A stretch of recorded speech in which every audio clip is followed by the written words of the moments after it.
what if your soul wasn't created? I mean, really think about that. What if the very core of who you are has no beginning? Back in the 1830s, this absolutely radical new idea popped up in America that suggests just that. And it challenges pretty much everything we thought we knew about God, creation, and ourselves. So, let's dive into this fascinating concept, the uncreated spark. The entire worldview we're about to explore really hinges on one single pretty shocking proposition. It's an idea so disruptive it goes against millennia of religious thought.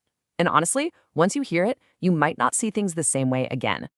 And here it is. This is the philosophical hook, the bombshell.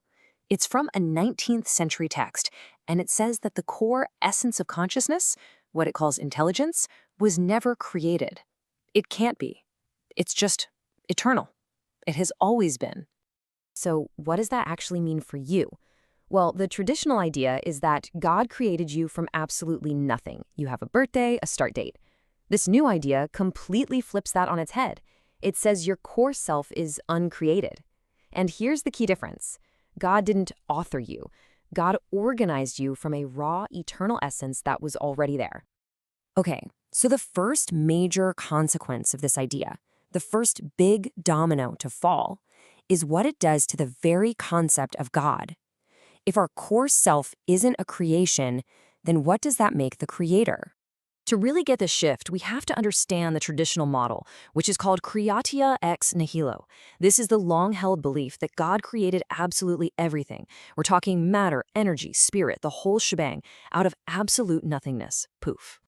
But if intelligence and even matter are eternal, then God is working with pre-existing materials and pre-existing laws.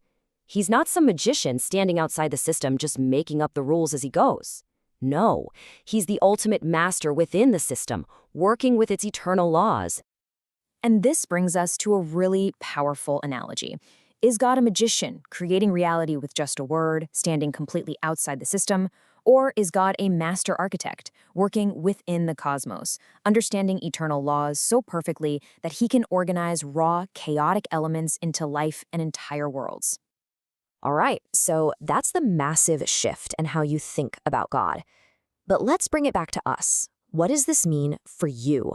This is where the implications become deeply personal and, frankly, kind of staggering.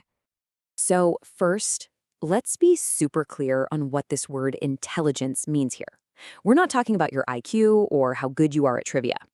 In this context, it's a metaphysical term. It means the fundamental, uncreated unit of your existence. It's your core I am, that little spark of awareness that is uniquely, undeniably you. Now just let that sink in for a second. If that core you is eternal, then your personality is primordial. That unique spark, that vibration that makes you you, your core tendencies, your inclinations, it existed long before you had a brain to think with or even a heart to feel with. It's not just a product of your biology. Now, thinkers who follow this path have debated what this pre-spirit state actually looks like. There are kind of two main camps. The individualist model pictures us as eternally distinct, self-aware entities, like individual drops of light in a vast sea. Then there's the conscious energy model, which suggests we were all part of a universal field of awareness that God then organized, kind of like a prism focusing white light into an infinite number of unique colors. Okay, but this raises a huge question, right? If we're already eternal, then what's the point of all this? Why are we here on Earth going through all this stuff? Well, the answer reframes our entire existence, not as a test, but as a journey of expansion. This framework lays out a 4-stage journey. It starts with you as a raw, uncreated spark of awareness, pure potential. Then that spark is given a spirit body. It's clothed in spirit, so it can learn about emotion and relationships. Next, it enters what you might call the hard classroom of physical life to learn from resistance. And the final goal? To become a resurrected being, where your intelligence, your spirit, and your body are all fused together forever, ready for cosmic mastery. See? In this view, life isn't a punishment or just a test. It's more like a voluntary apprenticeship. Here is a simple analogy to help this all make sense. Think of your eternal, uncreated self, that core intelligence, as a radio signal. It has always existed, just broadcasting its own unique frequency out there in the cosmos.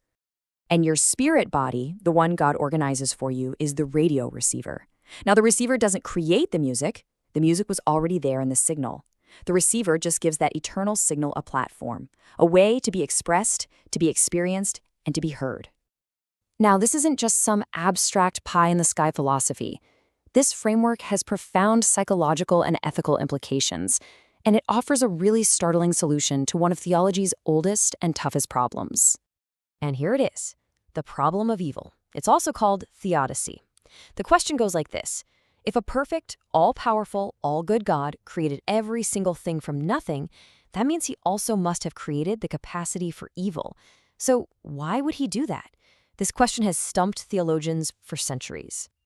Well, here's the unique solution this doctrine offers. God isn't the author of your flaws because he didn't create your core self from nothing. He works with your raw, eternal intelligence, including its capacity for good and evil.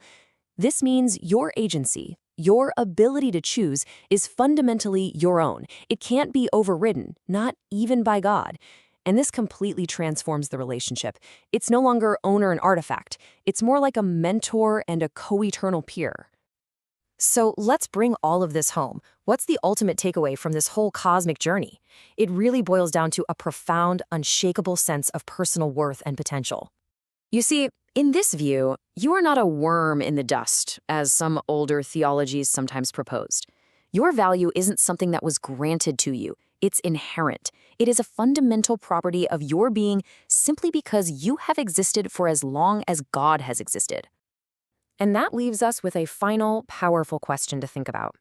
If the core of who you are truly has no beginning, if you are a fundamental, uncreated piece of the cosmos, then what does that imply about your end? What does that really mean for your ultimate potential? Something to chew on.